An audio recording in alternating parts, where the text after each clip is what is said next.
This podcast is a member of the Place to Be Nation family. Visit us at placetobenation.com, the only place to be in your pop culture world. Hello and welcome to the debut episode of a brand new podcast series called You Don't Know Billy Jack.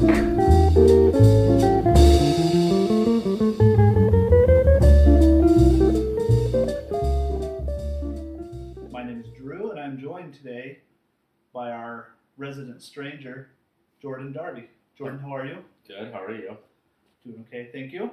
So what is this show I've got you? I've swindled you into joining here. Well,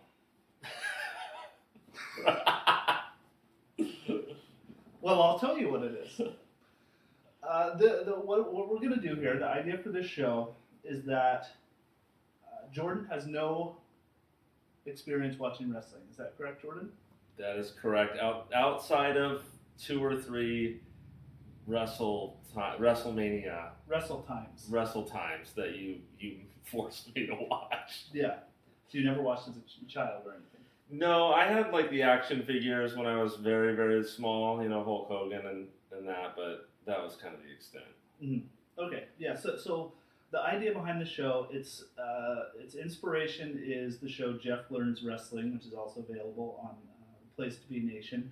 Yeah, but we're doing a different, the goal is different here. The goal for this is that we're going to watch in chronological order matches that are considered to be the greatest of all time. So just that matches that have some kind of general reputation as being the best match, the best wrestling match of all time. So that could be from a wrestling promotion who's saying that, or from various fans online, or different communities or whatever. So we're just gonna kind of throw you in blind. Okay. And we're just gonna see what happens. The reason I want to do this is because I'm very interested in, first of all, just your reactions to things. I just want to have you watch something that you have no prior knowledge of and just record your initial reactions.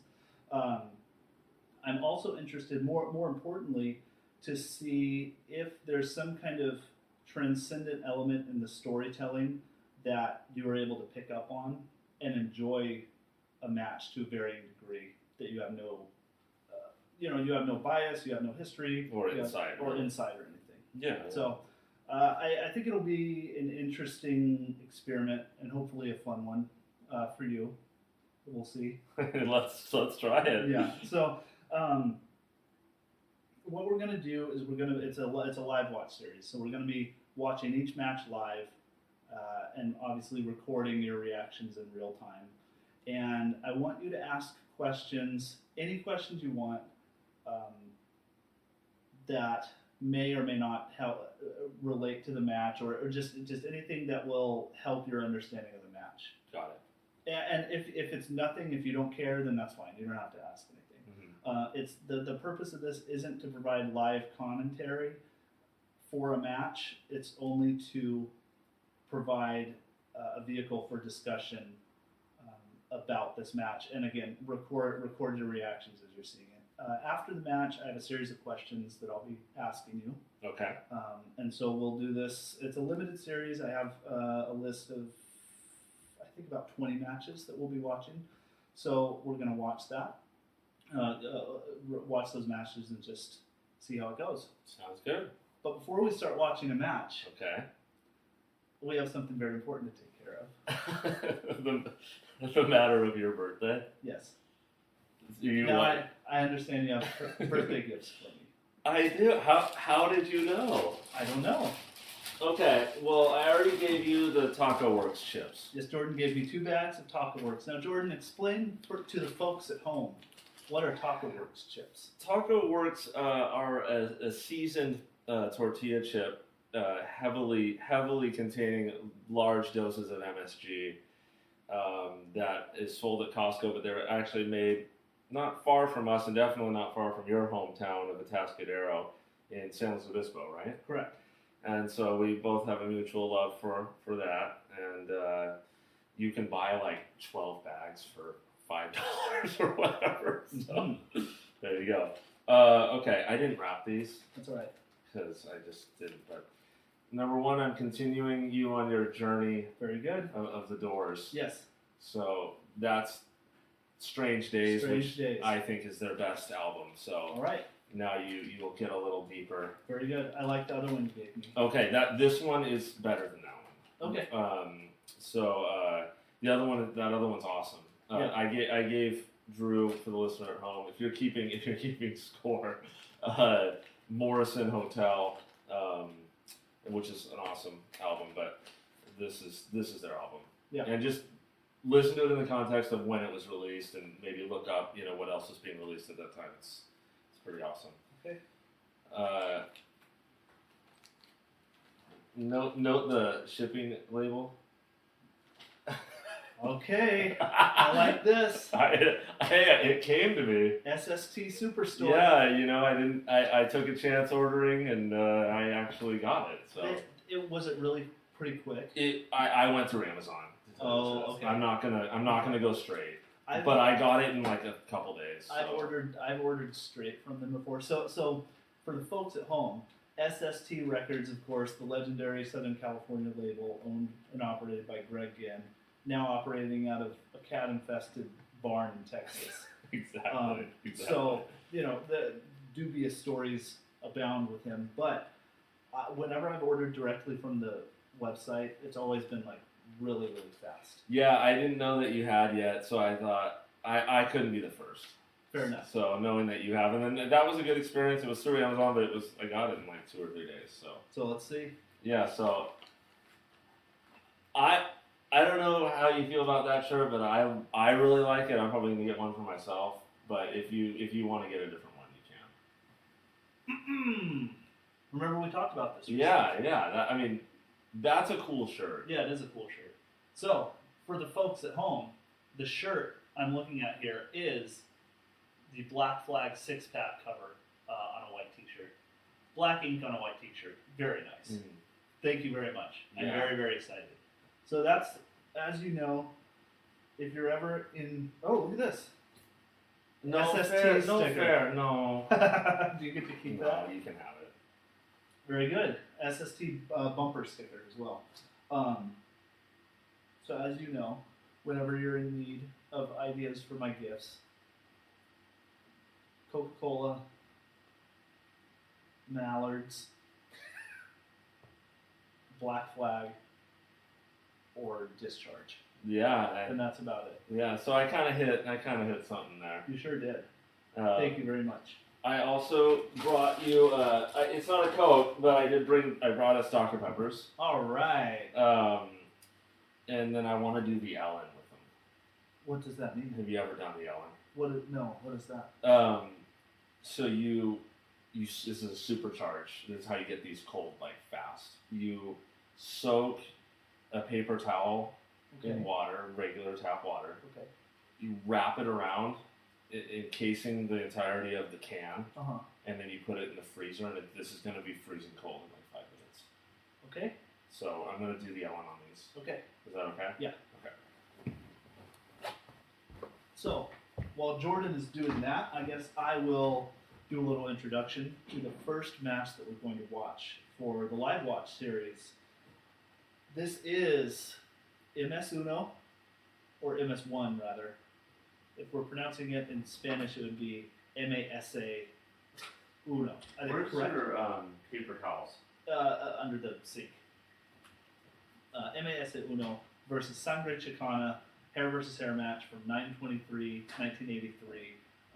The main event of EMLL's 50th anniversary show, of course, from a arena in Mexico. Very famous match, and this is one that I'm very excited for Jordan to watch, and I think it'll be a good match to kick off our series to kind of see what he's going to be getting into. I think that'll be very interesting. Now, Jordan, as I'm watching him soaking paper towels in water, we'll see. Anyways, what can I talk about here? Okay. All right. Now then. I should have had you pause the thing. No, that's good. The people want to see. Yeah, right. All right. Are we ready? Let's rock. So like I said, I don't know how much you heard me talking.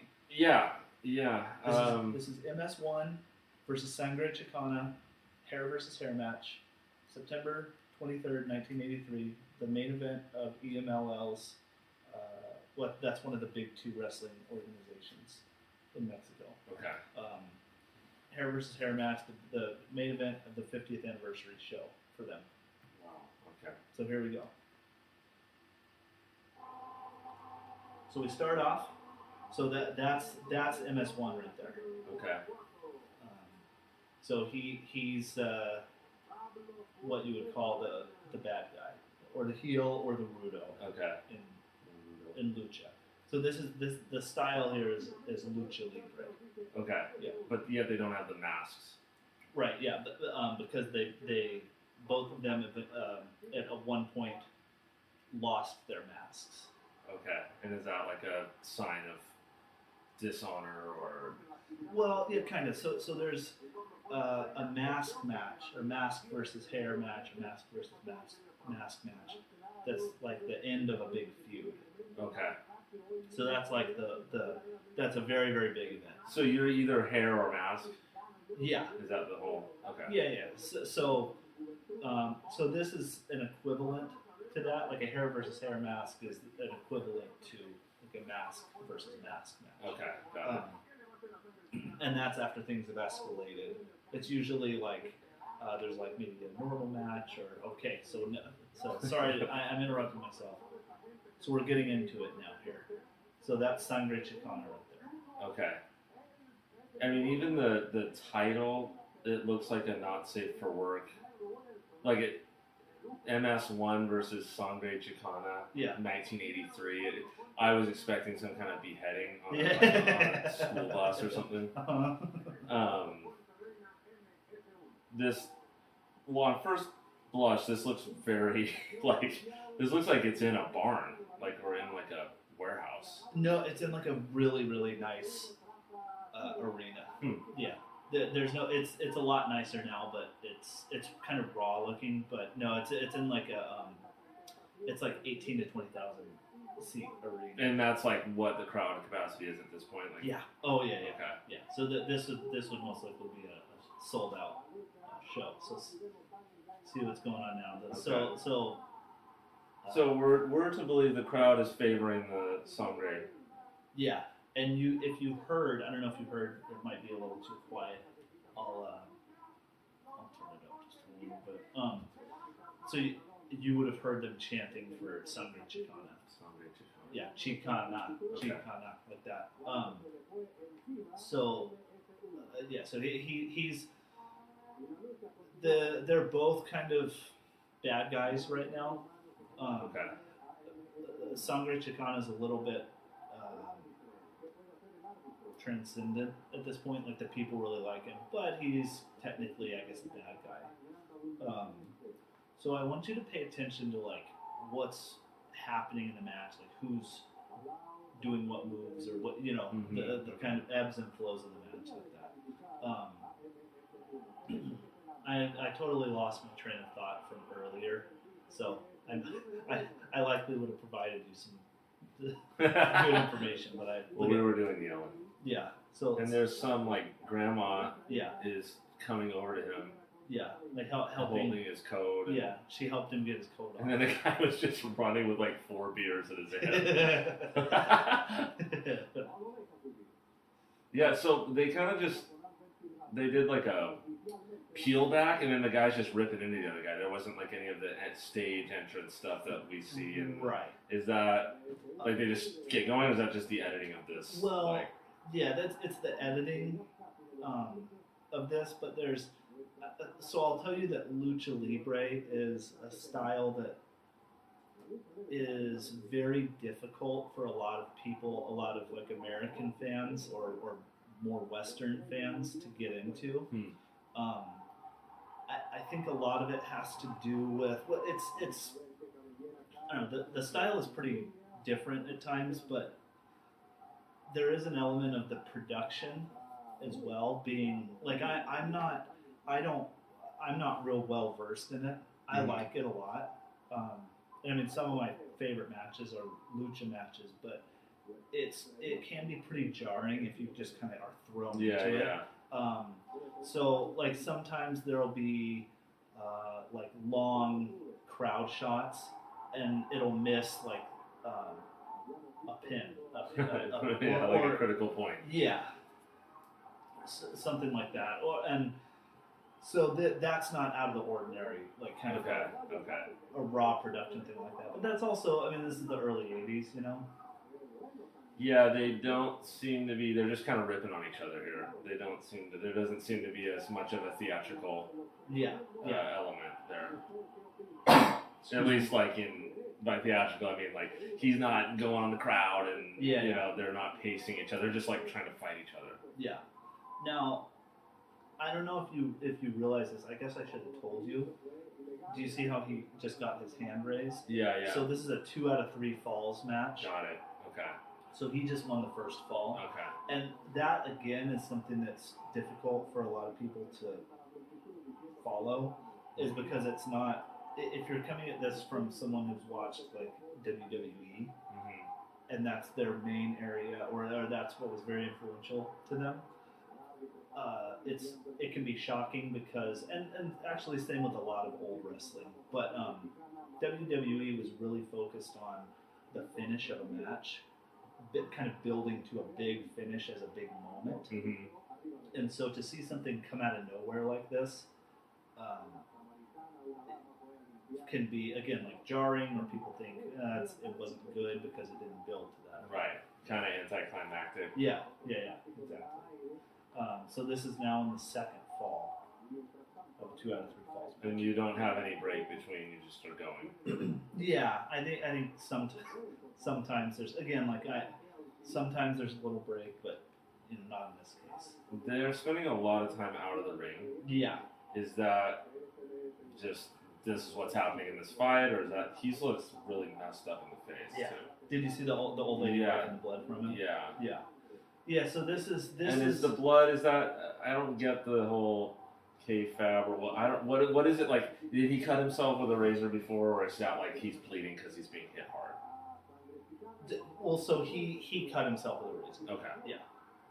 I mean, it just looks like a lot of blood. Yeah, it is a lot of blood. And so this is like a brawl. The style, if you're going to call it a style, it would be called a brawl. So it's not a lot of like technical wrestling moves. It's punching and kicking, and they're running around the ring. Got it. Yeah. And they were just chanting for the Chicana. Yeah. And so you see him, he's hitting his head. Yeah. Trying to like get himself back into the match. Got it. Yeah. Look at, oh. He's pretty brutish.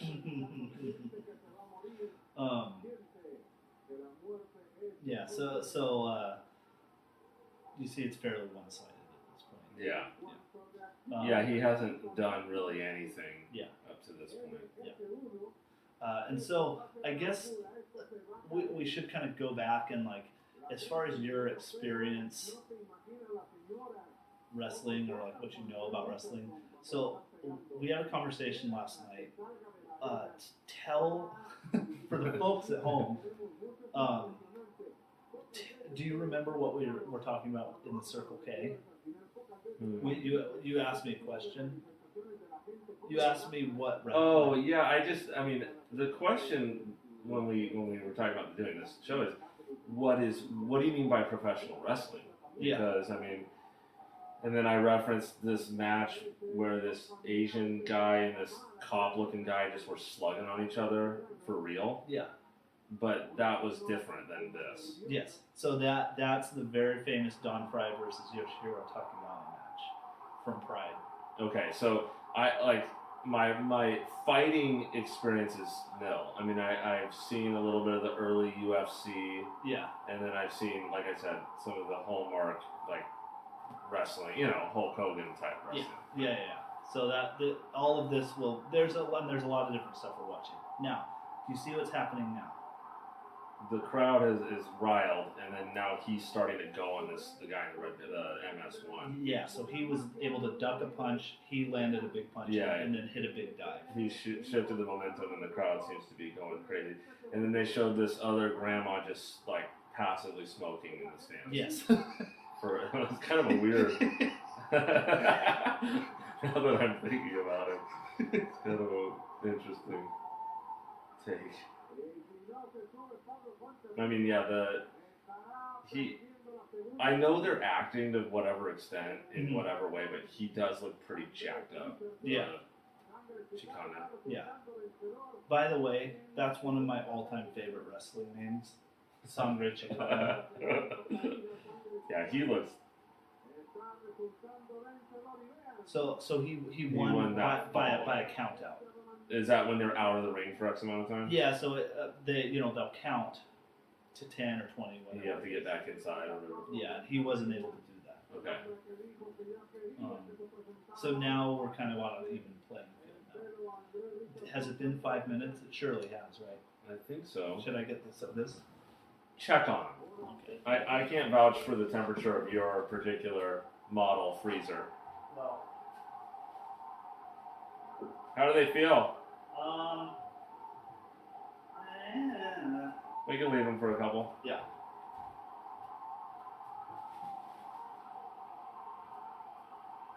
The crowd's really going now, and he's trying to fight himself out of the ring to get down to the MS-1 character. Yeah. So it's like I said, at this point, if it's resulted in a mask versus match or a hair versus hair mask, it's called an Apuestas match. Okay. It's a very personal feud. Okay. And unfortunately, there's not a lot of footage that exists from 1980s lucha libre. Mm-hmm. There's some, but there's not like full, Right. episodes and seasons and all this stuff of TV shows. So we're left a little bit. I don't think there's other matches prior to this In this evening here. Yeah. Well, no. I think certainly this whole show has not been released before. I know there's another match. I forget what it is, but there's another match from the show that's out there. But like other matches that led in this feud that led to it. So yeah, isn't there typically some kind of long, drawn-out storyline that leads to these critical matches, or is that like a WWF thing? Or yeah, that's more of a WWF thing or an American thing. But sometimes, like we'll watch another lucha match later on where there's a long storyline to it. And another thing that's difficult about lucha libre for people is sometimes like they'll set up a match and it just never happens. Or like because of like personal. I mean, like off the field stuff. I mean, who knows? Yeah. It could be a million different things. So it's like there's not always a payoff to things like that you would want, Got it. Yeah. So there's a lot of elderly people. Yeah. Like in this crowd. Yeah. And in the what would be I would think the best seats. Yeah. Yeah, which is. And they're kind of just like when the guys are down there, they're kind of it just seems like there's not really any crowd control. Like people are just walking around and. Yeah. Kind of. Yeah. I don't know, doing their thing. Yeah, but it's like they don't need it. Yeah. And if you see now, he's been MS-1 has been cut up as well, or beat up. Yeah, beat up. And there's quite a lot of blood going around. Yeah. And again, that's pretty common for these types of matches. And so this is the third fall now. Okay. So they've each won one. Yes. So now they're trying to. It's this is the time that Yeah. And so you'll see how different this is. I mean, we'll watch matches later where as they're getting on in the match, things get more and more like acrobatic, you'd say, or more and more athletic, and like high paced. Whereas this is kind of the opposite. Well, like you said, they're kind of just brawling on each other. Yeah. Where it's, I mean, you see it like they're laying around and they'll maybe hit a punch or one kind of quick move and that's it, you know. So, what was going on in America at this point? It's 1983, September. Yeah, so 1983, do you know what the territories are? Okay, so that was like before WWF owned everything. Okay. There were several territories throughout the state or throughout the country. Got it. And so they all, to varying degrees, were successful. And there was kind of a working agreement between all of them, where they would like a tribal agreement. Yeah. And so they would like share guys, and you know they'd stay out of each other's territories and stuff. But like the main thing for me in this same time period would have been Ric Flair. You know that name, right? Yeah.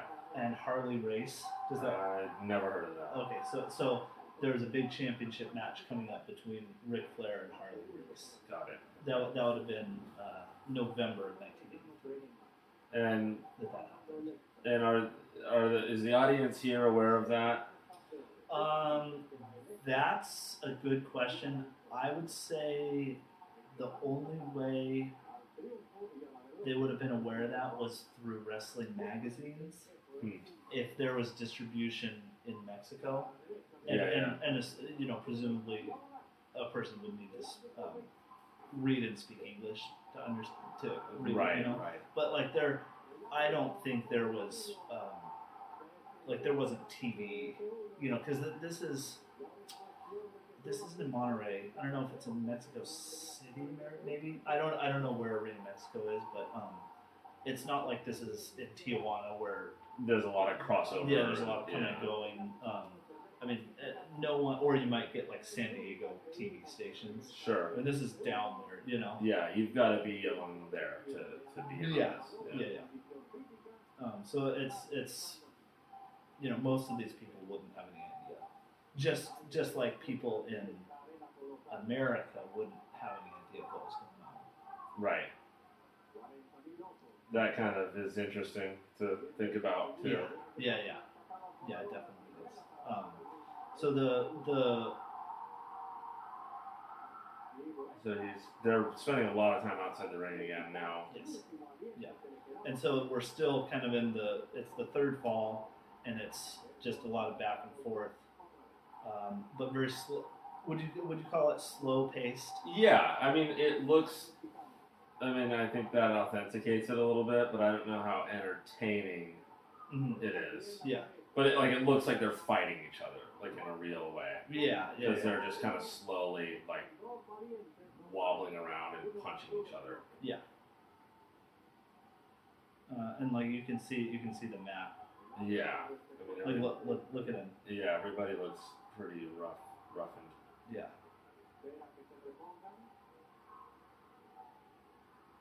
I'm gonna check the sodas again. Bring them out. No matter what? No matter what. Okay. Or mine, at least. Yeah, no. Can you bring me some of those works? Yeah.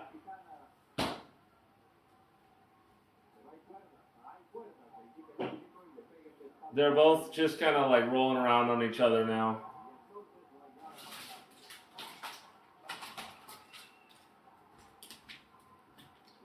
Chicana is trying to pin.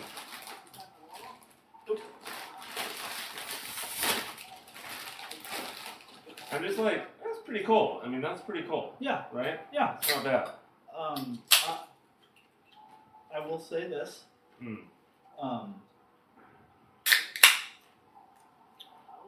First of all, Ellen might have a higher quality freezer than me. I would hope she does. You know, she lives in Montecito. That's not a surprise to me. Yeah. Yeah, I mean, it's not going to get you rapid freezing cold on your blue collar freezer, but you get the idea. Sometimes if you do it and you forget about it and you go a little longer, it's like really nice. The working man has to wait a little longer. That's the price we pay. Swig a soda for the working man. I will. I will. Yeah, I'm just trying to find out like a unifying theme between like what professional wrestling is, basically. Yeah. Well, that's good that you asked that, because like that's kind of part of the idea of watching all of these matches like in a relatively short time frame. Sure. Like with not watching them in context of what was going on in the promotion or the rest of the world, but watching them in context of each other and comparing them to each other. Because that's so I'll tell you, I've seen all of these matches that we're going to watch multiple times. Even if like I'm not a super heavy like into lucha. Did the guy tap out? Is that a thing at this point? Yeah, or not like tap out, but submit. Submit. Yeah, give up, whatever you want to call it. But yeah, so I've never watched all these matches with the other ones in mind. So that'll be kind of interesting to see. And I will say also, like this list is like I very casually sourced this list. Right. Like it's not definitive or anything. Like I'm sure there's matches I've forgotten or whatever. Well, and that in of itself kind of speaks to the medium, because there probably never could be like a definitive list. No, right? No, right? Of course not. But that's the whole thing about this stuff. It's all anecdotal, and like there's a kind of a mythic, like like it's supposed to blur these lines and yeah. Well, and you know what's actually really interesting is that about this as a medium, I guess you'd call it, is what we as fans consider to be a good match is often completely different than what like wrestlers would consider to be a good match or the best match of all time or something. Okay, yeah. So it's like ultimately it's all meaningless. Sure. But it's just interesting that you're judging it on a set of criteria that may or may not be in line. So we're back to those are the two old ladies. Yeah. The one that took his jacket off and then the one that was wiping his Right. And so our man won. Yeah, so he won. It's a slow victory. Mm-hmm. He's kind of just standing there. We keep showing this guy, the MS-1, and he looks really disgusting because his hair was like bleach blonde before, and now it's like black. It's like jet black. That is so sick. Yeah.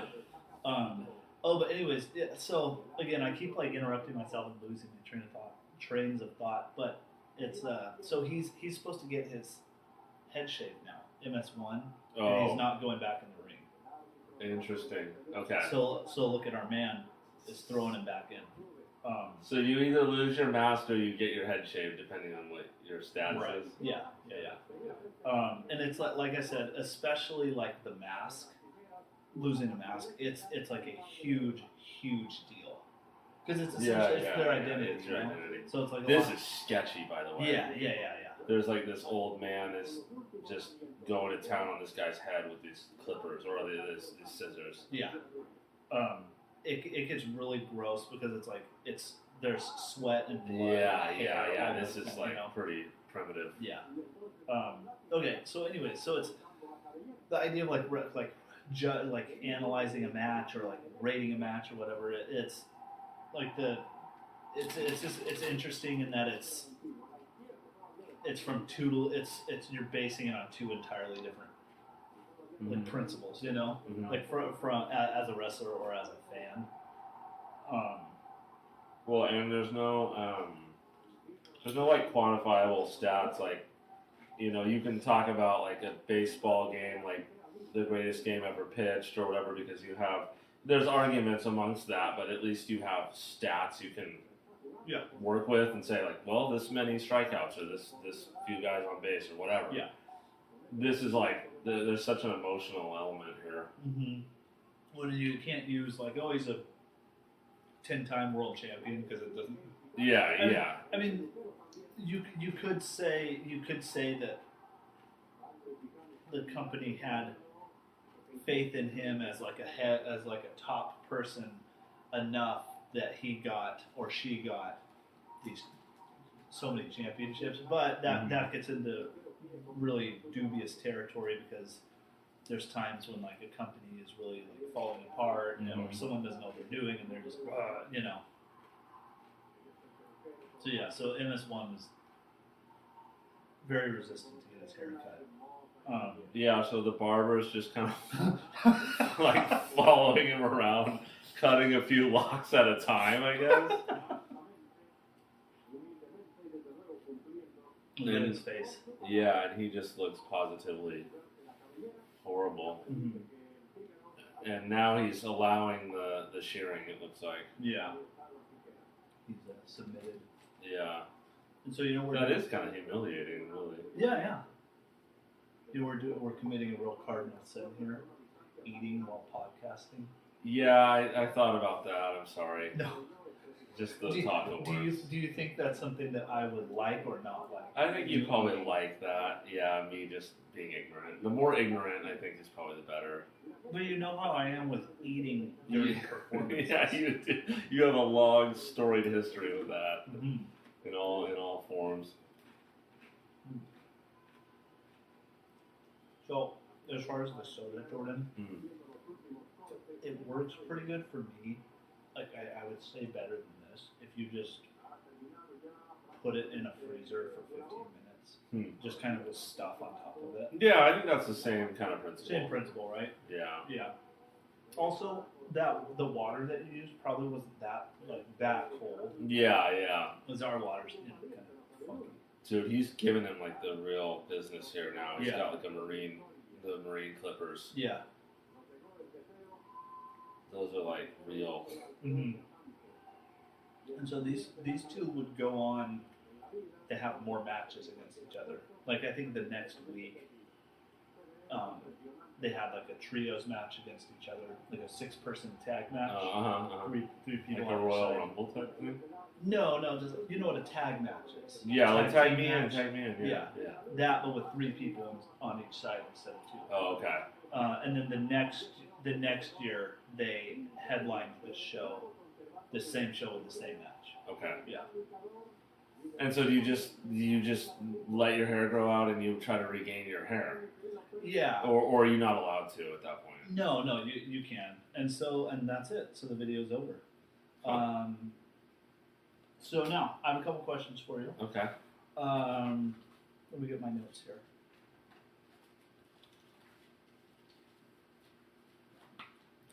So the first question, I want to hear these are a series of questions I'm going to ask you every match. Okay, you're not going to quiz me on like, did he do this move? I am, yes. Because I'm not going to know. Jordan, the first question, did he do that move? Yes, I think yes, he did. Okay, false. He did not. Okay. Okay, so first question, general thoughts on the match. Yeah, I mean, it's really hard. It was really hard to pull away from the production value because it like gave it kind of a, for me, it just felt really gritty. Mm-hmm. It felt more like a real fight than what I would see on like a WWF type thing. Mm-hmm. So that was kind of interesting, actually. Mm-hmm. But yeah, there was. I don't know. It was so burly, like they were just kind of going on each other, and I don't really like to watch people beat each other up, in general. So I know there's a degree of reality that's not there, but it's like without the funny makeup or them getting the crowd going, it kind of just turns into them just going on each other. Yeah. So it was like, yeah, it was interesting. The most interesting part was the crowd, I think. Yeah. Okay. Because they were not characteristic of what I would think. You know, when I'm like every crowd shot with these kind of weird looking people. Yeah. Like the older people and the grandma and all that. Yeah. Okay. So I guess that kind of answers my second question. Did you like the match? Meaning, what did you like? You know, us talking and everything aside, like try to remove that. Yeah. Did you like watching that for 27 minutes? I didn't dislike it, but I don't know that I would say I liked it. Yeah. It was kind of like, put it this way, like I wouldn't. It'd be hard for me to tell you what was like culturally significant about it. Yeah. Like in the pantheon of wrestling. Okay. Yeah.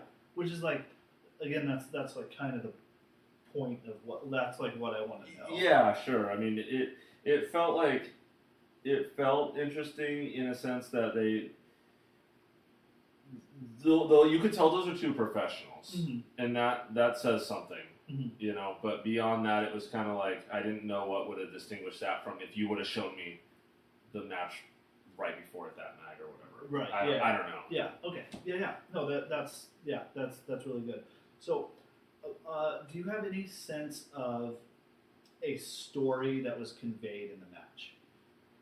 Not really, other than it felt like, I mean, even without you saying that, you could tell that the Sangre Chicana was the like favored one, and the first like long portion of the match, he was just getting like used and abused. Yeah, and then he kind of has this like redemption. Yeah, and, you know, and the crowd like really got worked up when he started going, and so it did feel theatrical in that way. He was like, he got kicked down, you know, and the other guy was all arrogant and kind of proud, it felt like. But then it just, everything turned, like, it felt like 15 minutes into the thing, it like just turned. And then for the rest of it, it was like the Chicana just chasing the guy out of the ring, like, and owning him. Yeah. So that it, like, maybe like a redemptive thing, I don't know, but that's kind of what I got out of it. Yeah, very good. And you kind of answered this already. Can you see why this match? Like, can you get a sense of why this match is considered to be one of the greatest matches of all time? Not really. Like, I can tell that these are two professionals and that they're regarded in some way. And again, I mean, I don't know how the crowd would react to two other wrestlers in that place at that time, but it felt like, especially like the Chicana, I mean, you really got a sense that that's a charismatic person, and the crowd was going for him. Yeah. So, you know, without knowing, maybe he had fallen to degrees before this whole thing. I don't know. I could only guess, but it would be hard for me to tell like the weight of this match, or like, or it as a match, like static, you know, like without knowing anything else, any context. No, I don't think I'd be able to give you, you know, for what that's worth. I don't know. Let me ask you this: Do you think the commentary, because there was commentary, but it was in Spanish, right? Did that play into that at all for you? Like, was that a factor at all? I think so. Really? Yeah, because I mean, they were going the whole time. The announcers. Yeah. And they were with degrees of, I guess, passion. Okay. So, I mean, I feel like if I would have known what they were saying and doing, that would have built the moment. Okay, so what I was trying to say, did you lose the commentary being, you know, kind of negligible? Mm-hmm. Did that take something away from you, for you? I would say so. Okay. Yeah, I mean, in this sense, probably. Okay. But that also just might be like, because I couldn't cheat really, and you know, they're probably going to be building the narrative around the whole why these two are mad at each other, whatever. I don't know. Yeah. But they were going the whole time though, and I feel like they're part of the production. They're involved in the production. Yeah. Just like the crowd and the ref and everybody. So it's like they're to some degree important. Yeah. So I think I probably lost a little something there. Okay. Cool. And so the last question I'll ask you, and we can't answer it today, but the last question I'll ask you from here on out is, how does this compare to the other matches we've watched? Mm-hmm. So I may even have you like rank the matches every week. Okay. Or every episode. Whenever. Yeah. Okay. Because I think that'd be interesting to do as well. Okay. Well, do you want to know? What I think of the match or not? Yeah, I'd be curious to hear why would this be on there in some way, or what did you think about it? I mean, I love this match. Hmm. I really love it. The crowd, first of all, Sangre Chicana, just like him existing, Right. MS-1, I really like how he conveyed himself to be a bad guy. The simplicity of it that's the big standout for me. Mm-hmm. Is like, the thing with a wrestler and the crowd is that they can make anything feel important, and they control what feels important and what doesn't. Mm-hmm. So the biggest reaction of the night was from one punch. Right. Mm-hmm. So that's like, I don't know. I think that's very special. Yeah, it's like charisma. Yeah. So it's like they were able to get a crowd in such a state where simply the action of him ducking and swinging Mm-hmm. made everyone lose their mind. Yeah, That's true. like very impressive. Yeah, that's true. And I really liked, of course, the very gritty feel of it. Yeah. And like the bloodstained mat, Oh, yeah. And like I said, the production value it adds to it. really adds to it. And the production value for all the different kind of promotions we're going to watch, because we're going to watch like a lot of different stuff Mm-hmm. from Japan, from Mexico, and the United States, and kind of all over the place. Mm-hmm. So that'll be something to interesting to track. But yeah, like, did I love blood and wrestling? Of course you do. Yeah, of course. But that's like, so the fact that they were both bleeding and the mat is real stained, Yeah, I and like love dirty. that. And Yeah. then the villain really transforms. Yeah. Like I was saying, Yeah. he's kind of this golden-haired thing in the beginning. And he's kind of like, the bravado and he's kind of strutting around. And then to be you can't even distinguish his facial features at the end because of the video quality, and then the blood is just fully covering him, and his hair is like black. Yeah. So that was interesting. Yeah, and it's their abilities to tell a very simple story so effectively and convey so much emotion. Mm-hmm. That's because, like I said, this is it's not even that long. It's like the entire video is 27 minutes. Right. So minus everything, it's like a 20-minute match. Mm-hmm. That's not a super long time, Mm-hmm. especially compared to some of the other stuff I'm going to make you watch.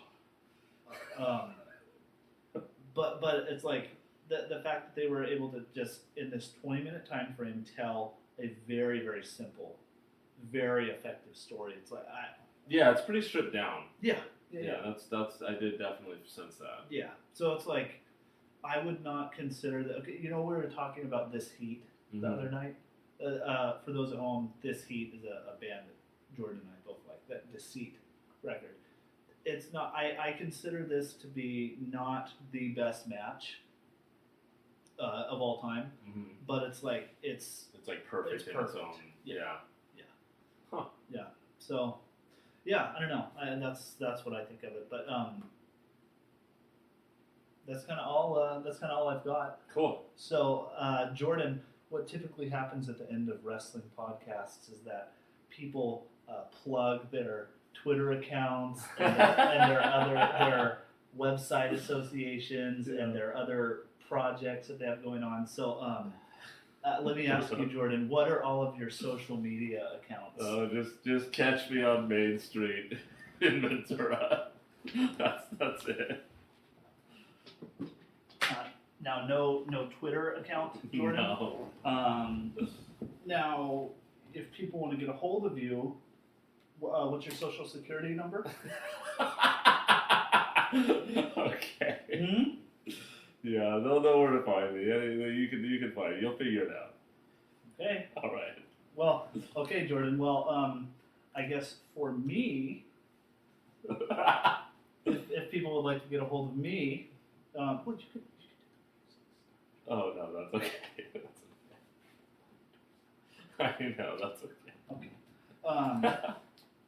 Well, now for me, I do have a Twitter account, Jordan. Okay. Did you know that? I didn't. I knew that you had one for your prior podcast.